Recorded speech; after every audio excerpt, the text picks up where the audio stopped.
advice as well. But while you guys are come on in. We got this recorded. We got our very own Minister Chanta. This is the place we be recording it anyway. So may the words of our mouths and the meditation of our hearts be acceptable in Yahweh's sight. He is our strength and our redeemer. We pray that you cover this message. We thank you that you have protected us from the north, the east, the west, and the south, knowing that the winds of destruction are coming for this world, but you made it a point that Yahshua would be saved and be sealed, therefore that others would be able to be grafted in. So we come before you this evening. We thank you for your presence, even in the midst of whatever's going on. We thank you that the word will go forth, that it will be recorded, and those that need to hear it will be able to have a place to go and see this excellent and mighty, majestic word. So we thank you for that opportunity tonight. And it's in your name, Sham Yahweh, Yashua Hakudash, that we pray, praise, proclaim, project, and protect tonight's message. I'm on. Alrighty. So thank you, everybody. I do apologize. I am legit. I am legit trying my best to. I got the iPad right now. I've been trying. I thought we were straight to go, and we are having issues getting on here. But hopefully we'll get that on here. Like I said, you guys didn't hear me talking about this, but we'll try to get Facebook up and running so you guys can have multiple places to be able to find us besides just YouTube. But thank you for being on. And today we do have, once again, our very own Minister Chanta on here today. I believe I should be able to catch you guys' comments if you want to put them in the comment section in the chat. But we thank you guys for being on today. And we are going to be talking about comfort zones. And before we get too far into it, I do apologize. Let me make sure I do this correctly. We give all praise and honor to Yahweh Elohim. We give all praise and honor to him for my wife, the Honorable Maya, who lives a life that's able to be honored. You can check her out on TikTok, YouTube, her website, and Pinterest at Bloom and Flourish. Not A and D, the letter N, Bloom and Flourish. She is a healer, herbalist, chemist, and biologist by degree, for those who need a little extra oomph.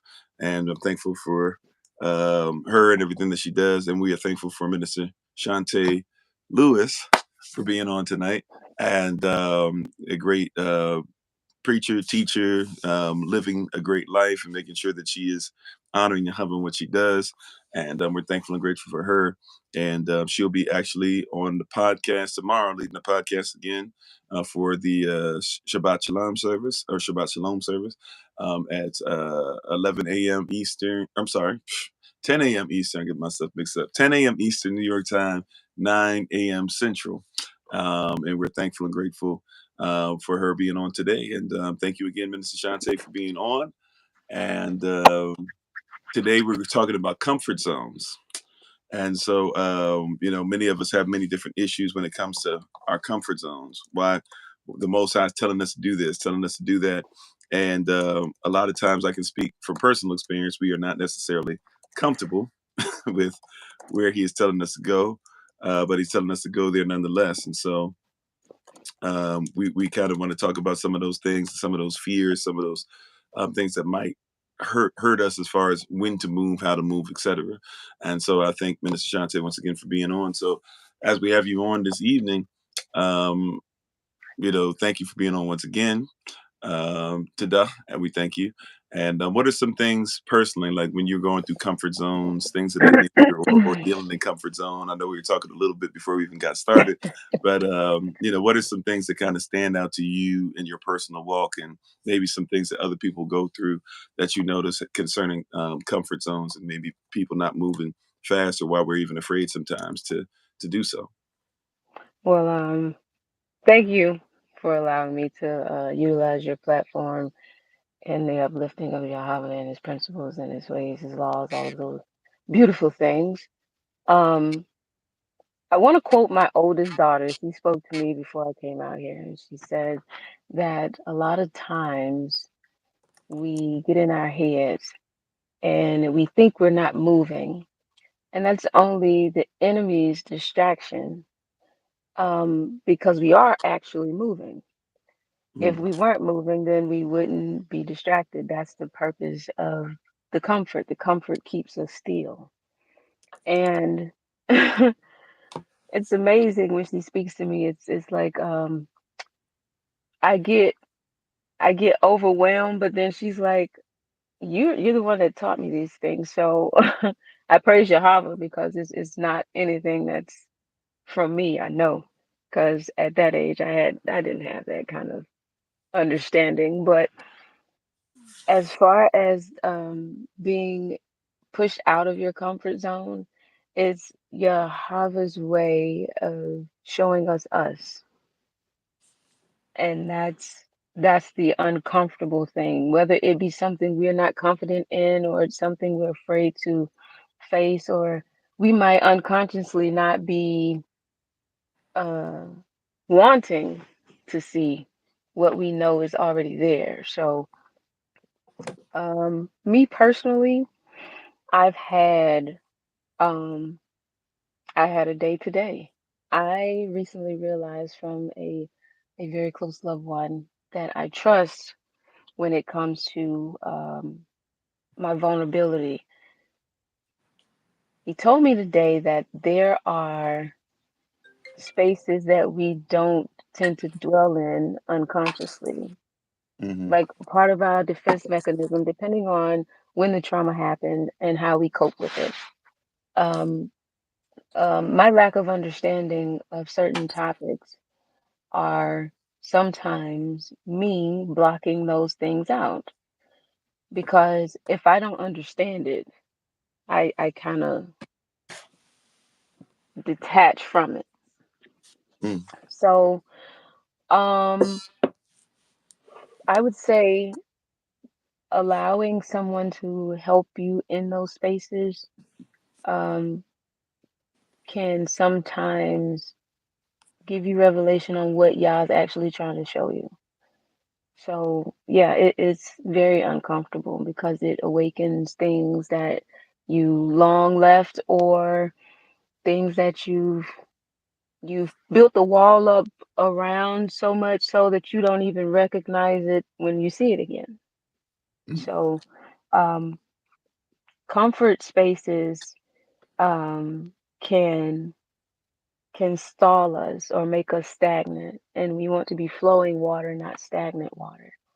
And so, yeah, that's that's kind of like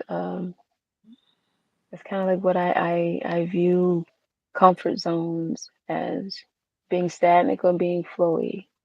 You flow, or your emotions allow you to flow in the manner in which you may be uncomfortable. Because if you are water and you are flowing, you're gonna hit rocks, you're gonna hit land, you're gonna hit certain things in the water. But for you to stay fresh, before you to stay refreshing, you have to continue moving, and you can't do that in your comfort zone. Yeah, I like the way the Holy Spirit led you to speak on that, because even when you're talking about like the flow, currency, current flow, even when we're talking about that flow, the flow of the Spirit, the flow of currency. And thank you, we did finally get TikTok up and going. So everybody on Facebook, TikTok, and YouTube, we appreciate you for being on today. We have our very own Minister Shante on today, and we're talking about comfort zones. And when you talk about if you're talking about the flow in the water, the greatest animals that will be in the water are actually the ones that had to keep moving whether they were comfortable or not. Right, Um, at some point, the turtle had to try and figure out how to be born in a place to where it will never be except for when it's time to give birth. I had to try to walk across all these things, the crabs that were coming at it, right? My right. wife actually had a chance to Birds. see some of that happen when she was in, I'm going to get the wrong country now. Not Uruguay, not Paraguay. Ah, is it Ecuador? Might be Ecuador. I can't remember. But and when I was in Hawaii, it's actually a scary experience. I had a station at Pearl Harbor. I'm getting ready to run out into the water, and first time on the island. Hadn't been to Tripoli Army Medical Center yet. Hadn't been to the Army base. Hadn't been to the Marine base. Had barely been on Pearl Harbor. But I'm like, I got there, it was like Christmas break.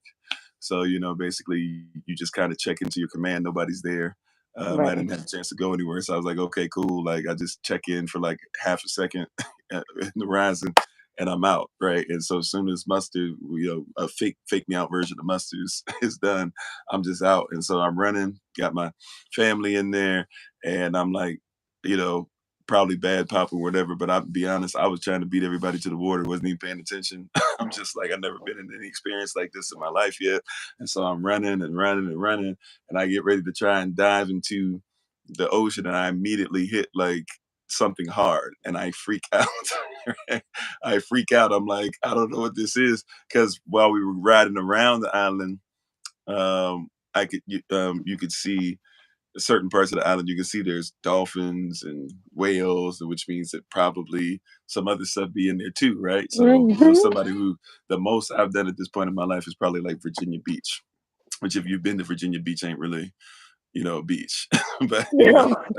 but that's about all I know so far, right? Like I've been stationed in the Virginia Naval Station, which is on the ocean, but it ain't really much over there. That's Virginia Beach area. This is my first time before I start really traveling and experiencing stuff. It's the first time I've really gone anywhere since I was like a little baby. So I'm actually like running, and it turns out it's a sea turtle.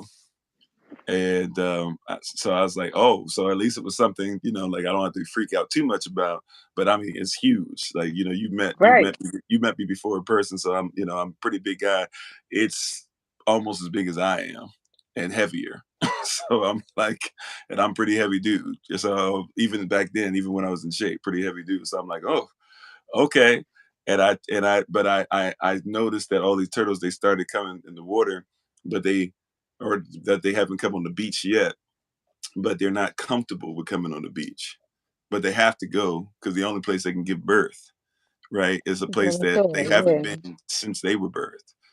But they have it in their mind. It's very interesting when my heart at some point I'm hoping I can like do a whole series on animals. I love me some animals, but like it's interesting to me like with sea turtles or like salmon or a lot of different animals like that where they haven't been somewhere since birth, but they have it in them that this is where we give birth to the next generation. We don't do it different. We go back to where we respect where we came from, kind of thing. Right. And so like they're there, but they're not comfortable, and they're not going to come on to the middle of the night because even though they're big enough and to not really be picked off or anything, they can't really. They're giving birth to something that can't. And so it's like it's very interesting when you talk about flow because there's a lot of animals that kind of flow in that environment. They flow to a place of like, oh yeah, well, I got to make sure that I show up, that I go back to that same place. Like salmon, they're flowing through stuff and they have to try to get past bears and all Right. types of stuff and things like that are literally just waiting. They wait on them every year, knowing like clock like work, like, hey, it's only a matter of time before these things have such something in them that they're going to come. And no matter how much opposition there is, even if some of them don't make it, their goal is to try and make it so that the next generation behind them will come. So when you talked about flow, it's very interesting because a lot of people don't think about the fact that when you're flowing, you will have opposition. And especially if you have to go back to who you really were, you will have opposition. And so what you said to your daughter, and what your daughter even said, is very wise. I think it's Sister Betty was saying in one of the comments somewhere, I think here on YouTube, but it's very wise that she would say that because that's a natural law of if you're going to flow correctly and if you're going to go back to certain places, if you're going to find out who you really are, if you're going to birth something for the next generation, in a sense, you have to go back to where you are. Right. Well, it makes you think about um the fact that they do it in spite of like survival. And a Mm, lot of times we're living in a space where we have to be pushed to survive, and that's the only way you can find your comfort zone. So um it's funny you say like the next generation because a lot of times that's what usually push people outside of their comfort zones. mm, I know a lot of friends that like the company you keep, like the people that I grew up around, a lot of times when you talk to them, you can see that it took something that was threatening to their survival or to actually make them do something different outside of what was comfortable for them. For me, it was my children, like giving birth. It was something that I um, I had to look at completely different because I had got comfortable in living for me. Like Now, I had no. not to interrupt you. I just want to ask a question because there's something that, for me as a male, obviously this is a different experience. My wife has told me quite a few things. Has talked about her experiences as well.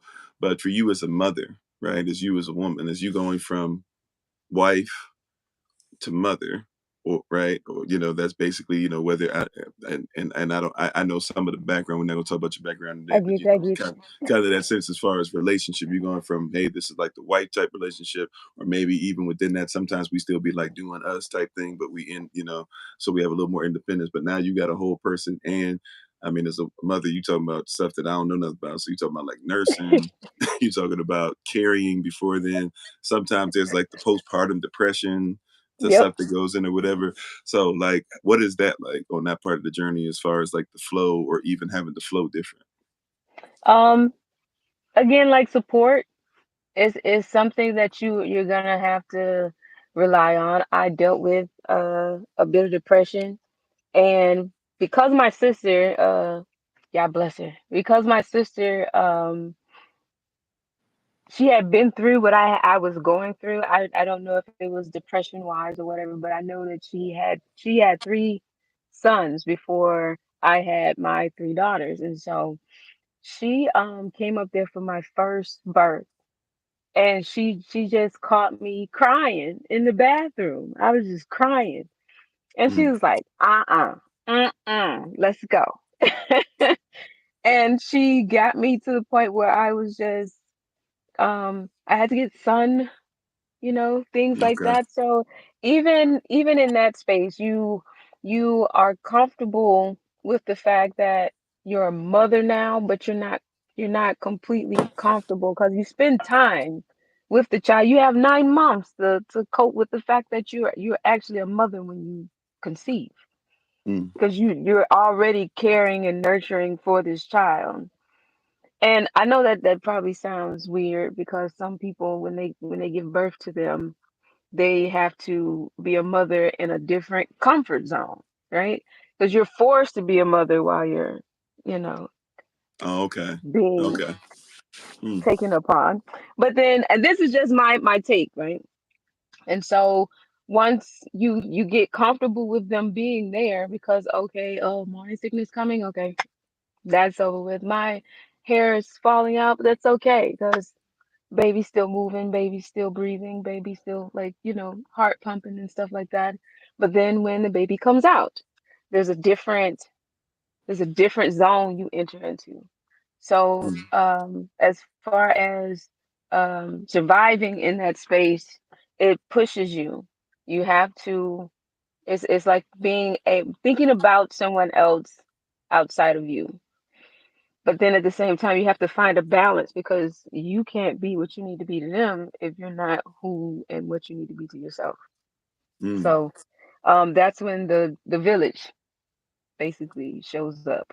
The village yeah. is prominent in that space. So yeah, and those, I guess when you level up, you level up, you get different comfort zones to have to deal with, and you just cope. I guess Mm. best way I can put it. So, and in what you were saying was powerful because, and here's another question for you. Well, what you were saying was very powerful. So once again, me trying to be empathetic and realizing that, it's something I don't really know about, but I can learn from, through your testimony, which really is what it is, right? So you said, I'm trying to make sure I say as close to what you said as possible. I'm not going to quote it exactly, but basically in talking about how somebody was kind of forced into motherhood because you had to carry it. So you can't get away from it, right? Because it's in you. And a lot of people, if we even I don't want to take it too far to the left, right? But, technically a lot of us are carrying something too, right? You're kind of forced to Hmm. carry it. And once it's birthed, it kind of becomes something that's more difficult to deal with. It's very interesting that, like, when I was carrying this gift of like teaching or whatever. I'm carrying the gift of music. You play piano as well, right? You're carrying this one thing, but then when it's like time to execute, and people see you can do it, or people see this thing is actually real. They see it's moving. They see like, oh, like it can become something that's like even more so, different. And even That's what it was. Thank you, Holy Spirit. Thank you for the focus. You were saying about, like, even when you're carrying it, like, okay, the hair might fall out and things like that, but hey, baby's still okay, so I'm gonna keep on moving. But then all of a sudden, like, the baby's born, and here comes, like, now postpartum depression. Here comes different issues, with some mothers for the first time. Maybe they're, especially because we cut off the umbilical cord, they don't know that the colostrum doesn't mean that milk's not flowing. So sometimes I know I've seen that be a big deal. Sometimes for like a week, where it's like the baby, you don't want to give the baby formula, but the baby's not really eating and barely getting anything. So that in of itself is like a pain and a frustration, and mother feeling like a failure. And so it could be so many different things. But when you said that, like, even when carrying the baby, that like the hair might fall out, it got me in a position, because I'm be honest, until recently, I didn't really comprehend the necessity of, we should be planning for the birth too, or for the gestational period, which means that Hmm. before even the marriage is happening, the sex is happening between, whoever you're with, that you should also be taking the multivitamins and things like that before. And a lot of people aren't even taught, like, hey, including myself, I had no clue. You probably should. It makes sense, right? But we don't think about preparing ourselves, almost like with the fasting.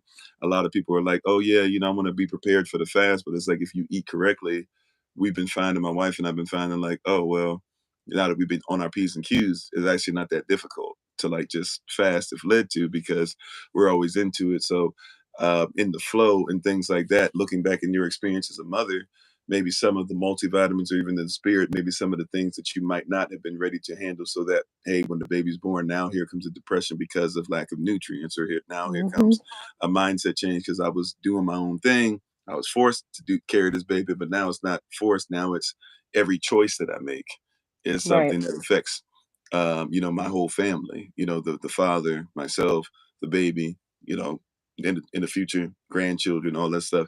Every choice that I make, it's actually being sown into a whole experience. What are some things maybe that, like, through that kind of, you learn from that experience, as far as, obviously we can't go back, but in a sense, like, if when we think about it, what are some things maybe that you learned, as far as like the preparation, a lot of us not even being husbands and wives before we Yep. have children, or before we walk down the aisle, before we ask somebody for their hand, before we say yes or no. Maybe what are some of the things that you've learned? I've talked about my experiences and stuff enough that people know me, but maybe what are some of the things, maybe, that you feel comfortable with sharing, or even just comfortable as far as mindset things, that Right. maybe you could tell people that, and sisters, brothers, etc., we should be looking at these things before we get into some of these things that the Most High wants us to carry into birth. Well, I I know. I have just threw that. I just threw that grenade down there. I have been studying, right? And this is just me researching and being interested by a topic, how unions actually come together and what they look like manifested. So um, I look for the positive and the negative. So when I look at my children, I can see attributes that they exhibit that come from me, good, both good and bad. And um, one thing that I wish I could go back and do is take time to look at. Um, I would advise to take time and go look at the attributes that could possibly present themselves in your offspring, um, good and bad from both sides, because we come from a culture that has trauma, not just personal, but um, systemically and systematically. So these things tend to manifest differently in people differently because they absorb them differently. They Mhm. might respond to them differently. So that would be one thing that Mm. I would recommend. And also uh, getting pregnant, right? Knowing that it is deeper than the physical, knowing Most that definitely.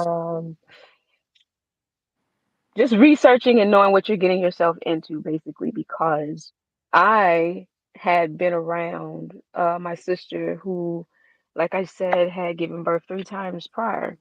And coming from the South and like our background, it was just more so of it's not really much of a beyond education of the fact, like, you know, it since you about to have a baby, you grown already, like like you doing grown stuff, you get grown results. So um nothing else is basically spoken of.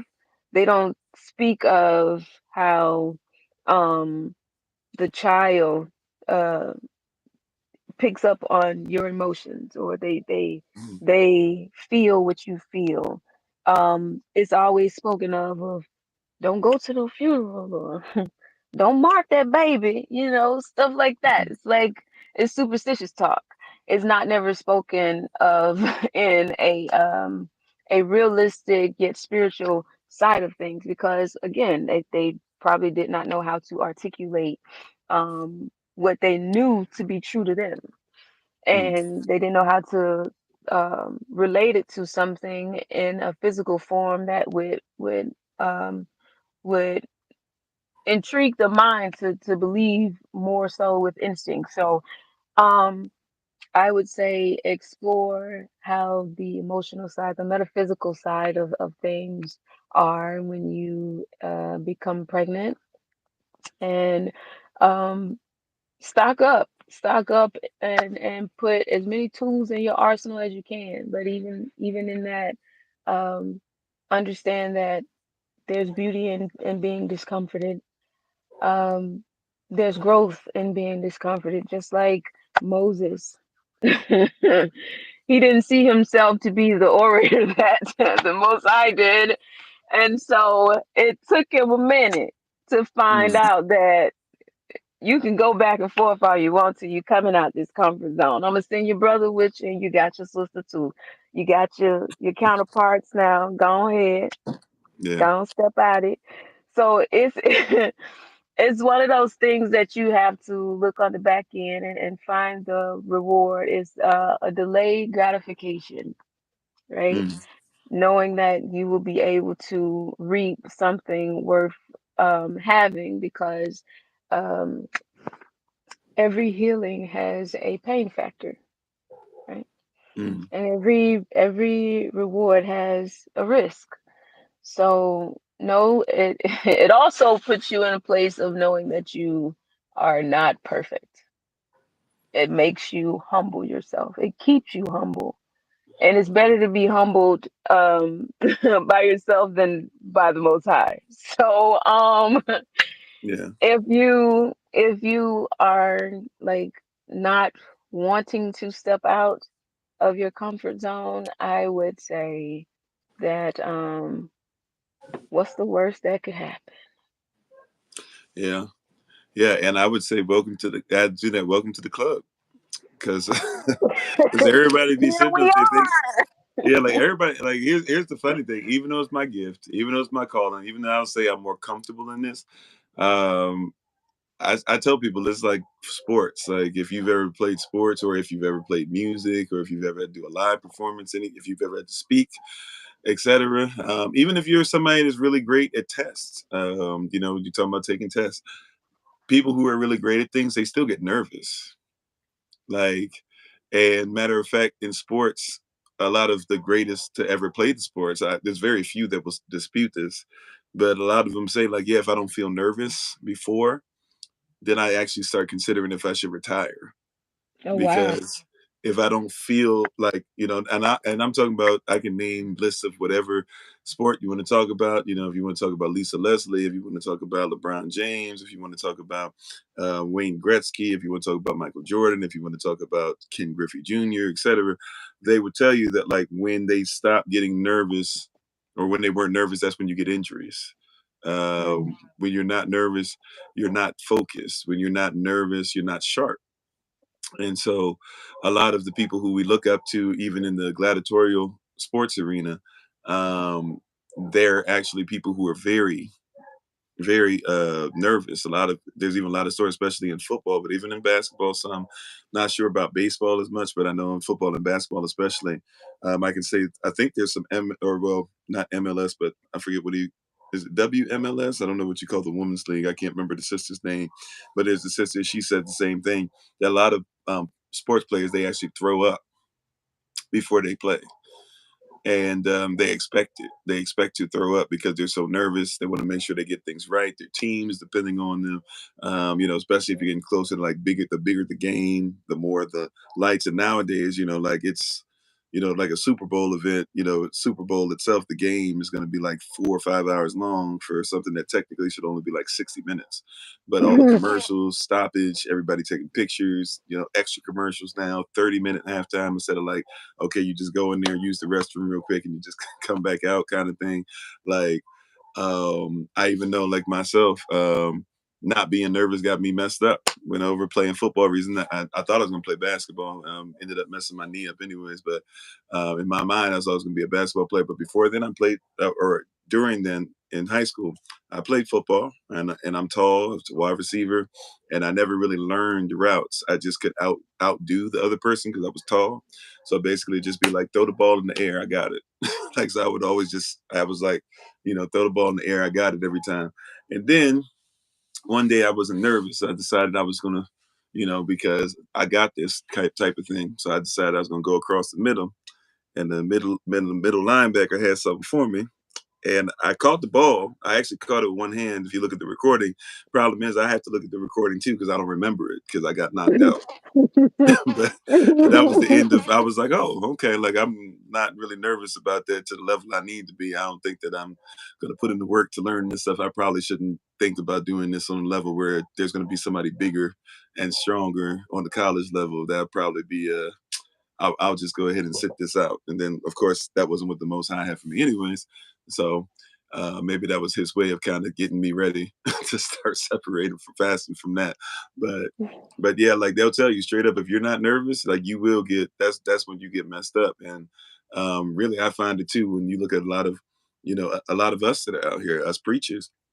When I find somebody messing up, when I find somebody messing up in life, lifestyle, the words they preach, thinking that nobody can teach them anything, usually it's when they're not nervous anymore, you know? That overconfidence. Hmm. It's like you you talk about the comfort zone. It's like you get overly comfortable, and overly comfortable yet overly confident, right? So Hmm. sometimes you have to be put in an uncomfortable zone that you can't really leave. Like you're comfortable in it, but it's like, I don't know. I guess what I'm saying, like when you talk about the preachers being in that space, they're supposed to preach and give the word, and Hmm. that's the thing that they're supposed to do. So they can't leave the zone. They have Mm. to adjust while they're in the zone. So they then have to look at this place of comfort and have to make themselves uncomfortable in it because they can't get out of it. It's not a zone that you can leave. So it's not in that Mm. space, it's not something you can walk away from, but it's something you have to adjust within I self. like that. So you're saying, if I'm hearing you right, you're saying, don't. I like that because we often talk about it like leaving the comfort zone, but I like what you're saying because the context you're talking about is, don't allow the zone to make you so comfortable that you forget to make sure you're still paying attention. So you're Right. in To the keep right focused. zone. Don't get it twisted. You just you belong here, but don't forget what you're supposed to do while you're here, type thing. Yeah. Mm. Yeah. Okay. All right. You got me pumped up. If we have more time, I'd be like, okay. I like that. That's a great way to think about it. I mean, but what you're saying, I know we don't have much time left. We started a Yeah. little late trying to get everybody on, so I'm going a little bit over, but I know we got to break from this. And also, my wife has to get ready for class as well, for those who have class. But yeah, that's an awesome way of looking at it. I don't really think about it that way because we oftentimes just like, get out of your comfort zone. But Yeah. maybe instead of getting out of the zone, maybe figure out how to make sure you don't become so comfortable that, like, now you don't get up off the couch. Now you a procrastinator. Now Yeah. you're somebody who's not studying as much, be hungry. I guess be in the zone, but don't lose your hunger. I'm gonna stop because I'll have you on here all night. Well, I know you got stuff to do, but I'm just saying that's a powerful context. I've never seen that before. I thank you for that. That blessed me for real. Like You're that blessed. welcome. You're welcome. Praise God. Yeah, yeah, that really blessed me.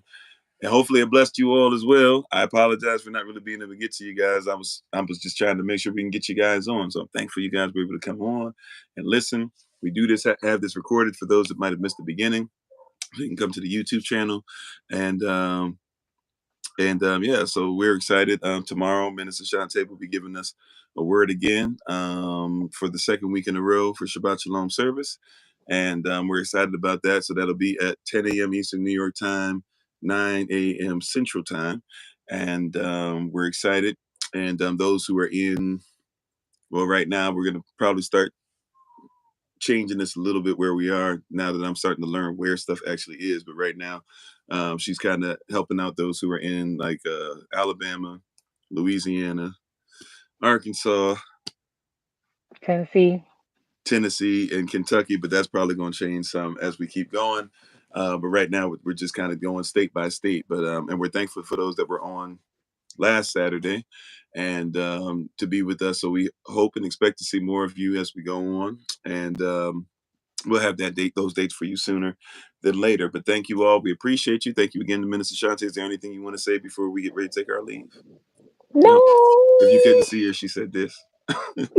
So we appreciate her. We appreciate you guys for being on. Thank you so much. And we're going to go ahead and take our leave. And those who have class, we'll see you in a little bit. Other than that, we'll see some of you, or hopefully as many of you as possible tomorrow on Kofi_43 on TikTok and on Facebook, on YouTube as well, and the podcast at 8 a.m. Eastern New York time. Excuse me. And then at 10 a.m. Eastern New York time, we'll have Minister Shante for Shabbat Shalom service at 11 a.m. Eastern New York time. That's 10 a.m. Central. Those of you who are in Oklahoma and Texas, we'll talk to you guys on Zoom for your Zoom meeting at 12:30 p.m. Eastern New York time, 11:30 a.m. Central time. We're going to have the meeting with a lesson led by Minister Tamara. We'll have those details sent out to you guys very soon.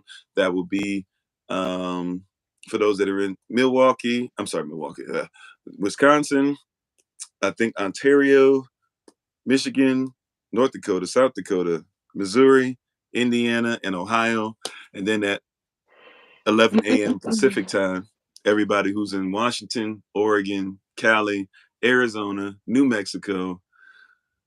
I think we have some Montana. We have a little bit of Colorado. And then, Colorado and also Nevada. So somebody said earlier, is that Las Vegas? Yes, Las Vegas included, Nevada as well, right? So we'll see you guys tomorrow. That'll be at 11 a.m. Central. Those are Zoom meetings. And then the week after that, we should be having, well, let me just leave that there. We don't got time. So thank you guys. We appreciate you. We honor the King, Queen, and each and every one of you. As always, we give all honor and praise to the Most High. I give all praise and honor them for my wife, the Honorable Maya, who lives a life that's able to be honored. Once again, you can check her out on TikTok, YouTube, her website, and Pinterest at Bloom and Flourish, not A&D, the letter N, Bloom and Flourish. She is a healer, herbalist, chemist, and biologist by degree. We thank you again, Minister Shante, for being on with us. Minister Shante Lewis, for being on with us. And we'll be making sure it says Minister Shante Lewis on as much stuff as I can go back through as well, just to let you know. I just haven't had a chance, but I don't want to leave that there. It's kind of uncomfortable. So we'll make sure we get that changed for you ASAP.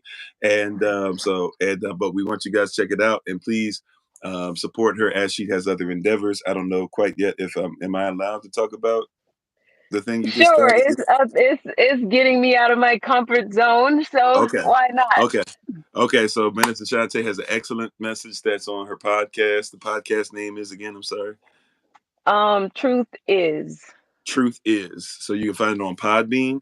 If you want the link and you want more information, you can text myself as well if you have her information, but you can text myself. Text us at 202-599-7312. That number should be in the description, or if you're on YouTube and on YouTube, on Facebook. I got a different setup tonight. On YouTube, on Facebook, it should be in the description with the video. And if you don't have a description yet on YouTube, just wait until we finish it and it'll be uploaded. But thank you guys. We appreciate you. We appreciate Minister Chanta. We honor you guys as always. We are servants of Christ, where we are always changing lives one mind at a time by being the voice of the voiceless and speaking the unspoken.